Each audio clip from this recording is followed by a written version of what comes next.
14 апрель көнне безнең кадерле әтиебез Газизов Миннулла Халип улының туган көне. Сине ихлас күңелдән туган көнең белән котлыйбыз. Әти, булган рәхмәтләребезне, күңелдәге теләкләрне сүз белән генә әйтеп бетерерлек түгел. Син безнең таянычыбыз да, ышанычыбыз да, яклаучыбыз да, киңәшчебез дә. Үзеңә мең рәхмәтләр укып, озын гомер, җан тынычлыгы, иман байлыгы телибез.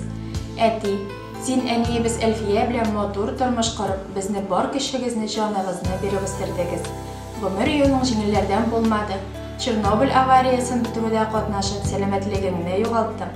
Шуңа да карамастан кеше булып гомер кичерәсең.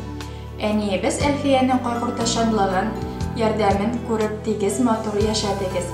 Хәзер инде әниебез арабызда булмаса да, аның кылган яхшылыклары якты истәлеге күңелләрдә мәңге саклана. Әти, яшә әле бер дә бирешмичә, баш имичә кырыс җилләргә, яшә җирдә язгы гөлләр булып, терәк булып безнең иңнәргә, иң изге теләкләр белән балаларың, оныкларың.